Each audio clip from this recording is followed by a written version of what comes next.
Welcome back. It is so good to have you here with us for another custom-tailored deep It dive. really is. We've got a genuinely fascinating one today. We really do. I Yeah. mean, I want you to just picture this massive stack of documents sitting on a table right in front of us. Right, we've got thick architectural blueprints that smell like old dust, psychological profiles of students. Coffee-stained dining hall menus, detailed campus lore.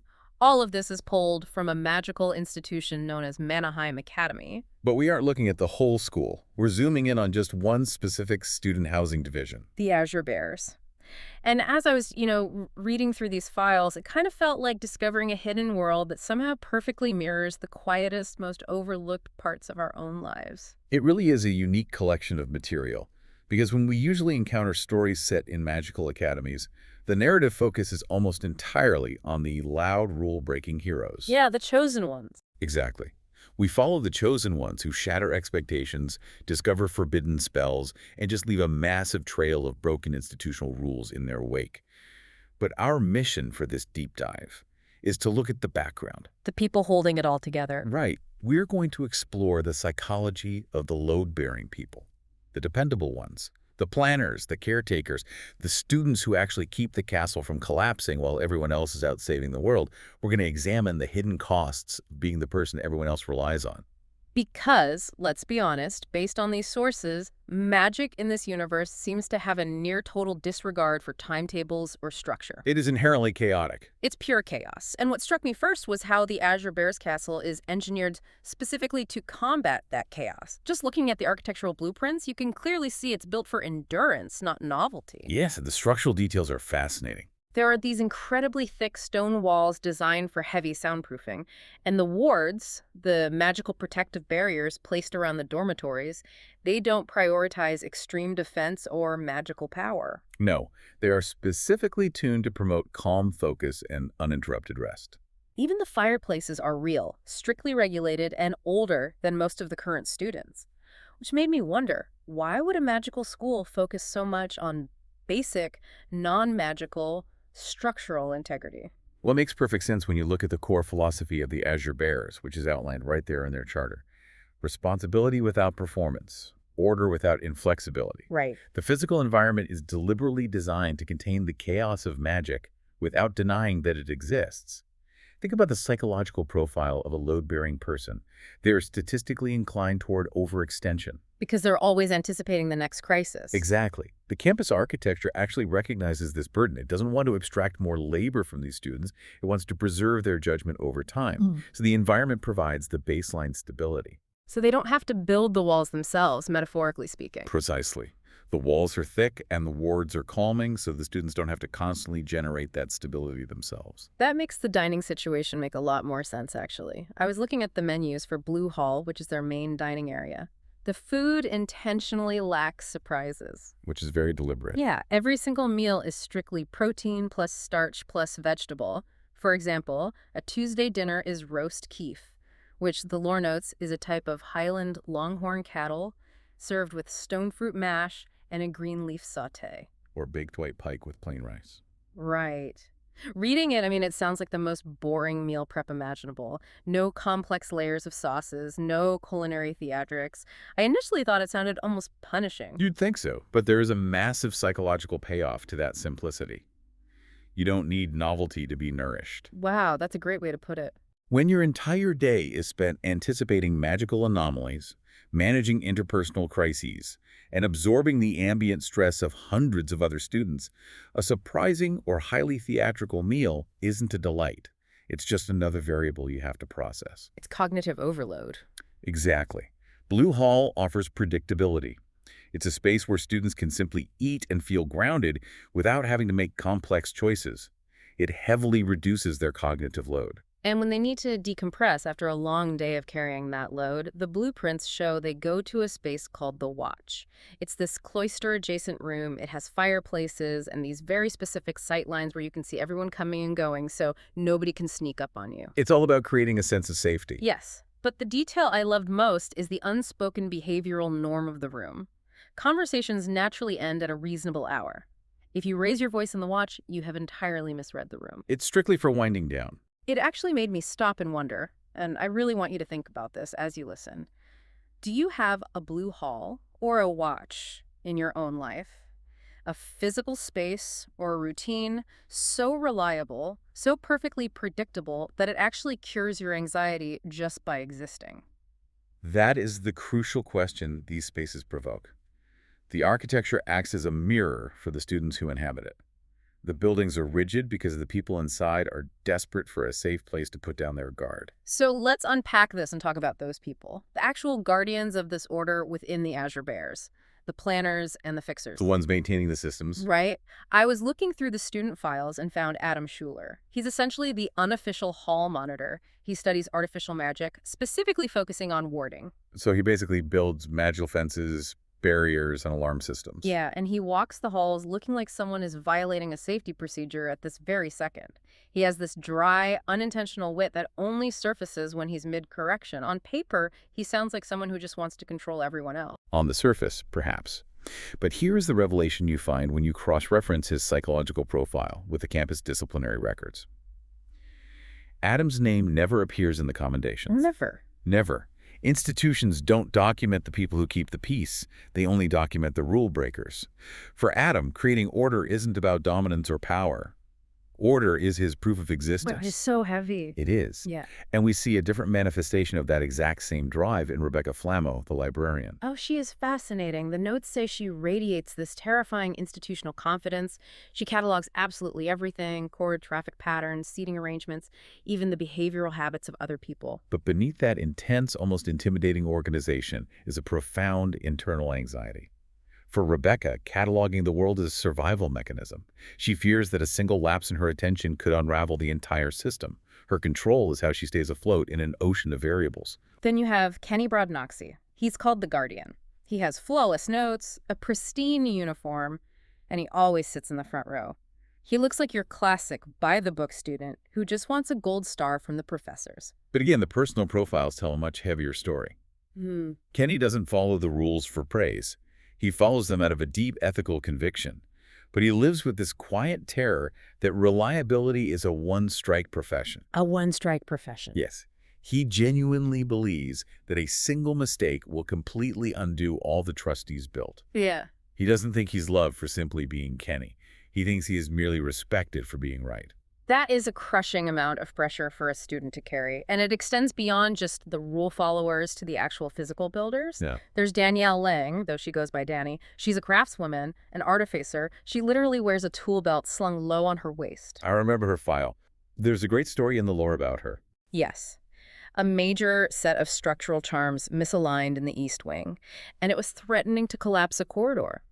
Donnie didn't make a big show of it. She just quietly recalibrated the hinges and fixed the wards while everyone else was at dinner.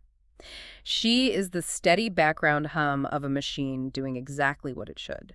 But think about what that actually cost them. If you look at Adam, Rebecca, Kenny, and Donnie as a collective case study, they share a central, quiet terror. They fear they are only valued for their utility. Right, like Donnie worrying she's just a well-maintained tool in the school's toolbox. Or Kenny worrying he's just a placeholder for the rules. Institutions rely on these people so heavily that they simply forget to remind them their worth is not revoked by a single imperfection.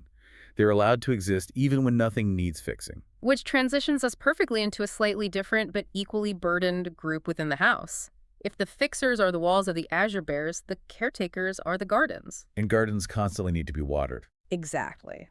Let's look at Kelly Brodnoxy, who happens to be Kenny's twin sister.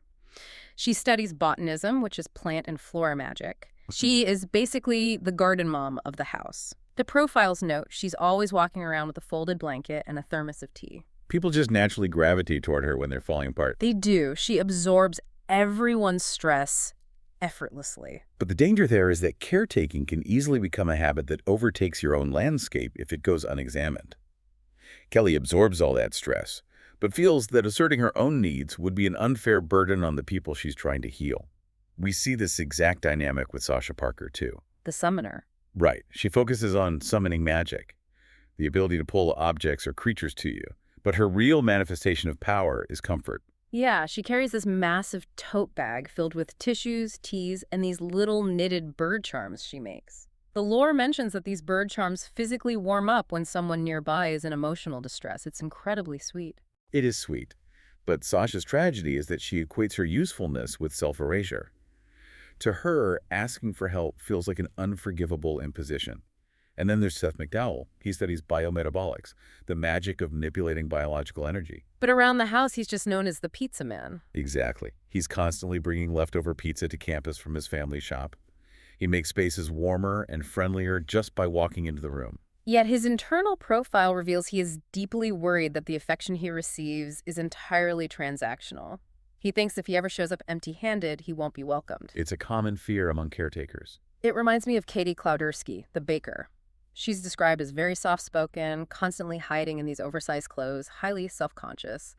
But put her in a kitchen, and she pours absolute perfection into complex pastries for everyone else. It's like that one friend we all have who will spend 6 hours baking you a flawless birthday cake from scratch, but absolutely refuses to let you buy them a $5 coffee for their own birthday. Yes. She offers all this generosity because she can't quite figure out how to offer that same care to herself. That is the perfect analogy, and it raises an uncomfortable question about the nature of caregiving in high-stress environments. Caretakers are rarely taught how to be cared for. There is a very real danger in conflating your usefulness with your inherent worth. It's heartbreaking. It really is. The heartbreaking reality for students like Kelly, Sasha, Seth, and Katie is that they are deeply loved by their peers, even when their hands are completely empty. They just cannot bring themselves to believe it. But reading through this stack, here's where it gets really interesting. I realized not all the Azure Bears are quiet background characters pouring tea or fixing hinges in the shadows. Some of them are standing right in the spotlight. Front-facing members of the house. Right. Take Chris Aaron. He's an aeromancer, meaning he controls wind and air currents. He's the golden boy. He's blonde, athletic, built like a military recruitment poster. He leads the drills. He rallies the house. He's the face of their success. You would think he has it all together. The sources show us that the spotlight is its own kind of cage. The weight of expectation on Chris is immense. Internally, he is terrified of being a symbol instead of a person. Always having to be the hero. Exactly. He constantly wonders if the version of him that everyone relies on, the infallible leader, is ever actually permitted to fall or have a bad day. And Rachel Aubergine deals with a different version of that same cage. She's the headmaster's granddaughter. She has immaculate posture, top grades, and genuine warmth. But her profile notes that every single success she achieves trails whispers of nepotism. Which is incredibly unfair to her actual work ethic. Completely. She is desperate to be the author of her own legacy, to prove that her merit isn't just an inheritance from her family name. There's a fascinating counterpoint to that with Aya Abednego. She studies chaos magic, which in this universe means dealing with wild, unpredictable, highly volatile energy. She's tall, powerfully built, and has an incredible physical presence. And because of her size and her magic type, people constantly assume she's a brawler or just a physical powerhouse. But the files say she actually spends all her time buried in the library reading textbooks. She resents being pre-labeled by her body. She works relentlessly so her academic mind is undeniable, but it completely exhausts her that her excellence always has to be a rebuttal to someone else's stereotype. She can't just be smart. She has to constantly prove she isn't just a brute. Whether it's the pressure to be the perfect golden boy, the shadow of a powerful family name, or the burden of constantly proving assumptions wrong, these front-facing students are fighting exhausting internal battles. And it even extends to the wild cards in the house. Like Mufasa Papaguava, he uses this brilliant diplomatic charm and constant humor as a mask. He was raised by actual diplomats, so he knows how to read a room perfectly. But he uses jokes to deflect, because he's terrified that if he drops a performance, people will realize he's just ordinary. And then there's Maina Minna. She studies cryomancy ice magic, which is incredibly ironic because she is the tiniest athlete on campus and never stops moving. She is like a compressed spring. She trains relentlessly because she's terrified that if she freezes or stops moving, she'll be dismissed as just cute, or worse, forgotten entirely. We even see the flip side of that in Charlie Mercury, the ultimate underdog. Yeah. He blends into the background so well he feels practically invisible, constantly worried he's just a supporting character in his own life. It's a lot of fear driving these students. It is. The overarching takeaway from all these profiles, whether you're the golden boy, the misunderstood, or the underdog, is the core Azure Bear journey. It is the slow, incredibly difficult realization that your strength, your value, does not vanish the moment you decide to rest. Which brings up a huge logistical question. How do these high-functioning, anxious overachievers actually sustain themselves day in and day out? We talked about Blue Hall, but the deep dive into their specific food, potion, and sports culture is mind-blowing. Let's talk about Manimal. A mana It's this intense, high-stakes sport mixing, physical coordination with magical casting. But the profile that stands out the most isn't a star player. It's Teddy Jones. He's the superfan. He doesn't even play the game. Teddy is a brilliant example of the house's culture. He knows every single statistic, every historical play, every tactile nuance of Manaball. He is always on the sidelines annotating plays and rallying the house. He wants to be Manaheim's first master strategist. He's incredibly dedicated. What Teddy is doing is trying to prove that devotion itself is a valid form of strength. Devotion really is the fuel of the Azure Bears, and you see that intense focus on sustained endurance in their actual fuel, their food and drink. I was looking at the menus for their local coffee shop, Hadbuck's Coffee. The coffee choices are remarkably specific. The beans they choose say everything about what they need to survive the day. You've got Novalock beans, grown in volcanic highland valleys, which give this balanced, dependable focus. Then there's the Jambi beans from the high plateau forests. Those are bright and complex, favored by the abstract scholars trying to unravel magical theory. And for the tough days. If they really need to pull an all-nighter or endure a brutal physical test, they go for the Dongkong beans. Heavy, full-bodied, earthy. It's not about a quick sugar rush, it's about sheer stamina. You see that same philosophy in the savory options at Soup and Such too. The broths are essentially liquid endurance. Right, the keef broth. Exactly. Mm-hmm. A broth made from keef is bold, heavy, and deeply grounding for days when the magical atmosphere is too chaotic. Conversely, a fowl broth provides clean, restorative warmth when a student is simply burned out. Even their food reflects the core mentality of the house: structure, survival, and preventing collapse. And even the staff reflects this. Look at their house director, John Slater. He's a former knight. He teaches combat, but he uses what the syllabus calls the silent discipline method. It's a highly effective pedagogical approach. He doesn't yell at the students. He doesn't berate them. He just demonstrates a technique, stands completely still, and lets the student realize on their own that they've fallen behind. He is actively teaching them preparation over heroics. He wants to ensure they can face conflict without losing their humanity in the process. Slater is the ultimate embodiment of the house's philosophy. He carries the heavy burden of being a survivor of past conflicts, and he channels that trauma into ensuring his students don't have to repeat his hardest lessons unprepared. He demands respect not through fear or intimidation, but through an unwavering, consistent standard of care. So, what does this all mean for you? When we step back from the magical wards, the bone broth, and the spells, Manaheim's Azure Bears represent a profound truth about our own world. Ordinary is not the absence of value. It absolutely isn't. The people who hold our real-world institutions, our families, and our workplaces together, the planners, the caretakers, the fixers, they are rarely celebrated with parades. They rarely get their names on the plaques, but they are absolutely the ones we miss the very second they're gone. True leadership doesn't always roar. Sometimes leadership is just the quiet act of organizing the meeting notes so everyone else can focus. It's recalibrating the broken hinge before anyone trips. It's showing up with a box of pizza when you know the team is exhausted. The Azure Bears teach us that maintaining the structure is just as vital and requires just as much strength as building it in the first place. Which leaves me with one final thought I want you to mull over today. In this magical universe, we've seen that holding things together isn't just about casting a fireball. It is about the sheer invisible willpower of maintaining structure and offering care. So what happens to a perfectly ordered system the very moment the quietest, most dependable person in the room finally decides to set their burden down and walk away? That is the ultimate test of the system. Does the castle fall, or does it force everyone else to finally learn how to carry the weight? Thank you so much for joining us on this deep dive.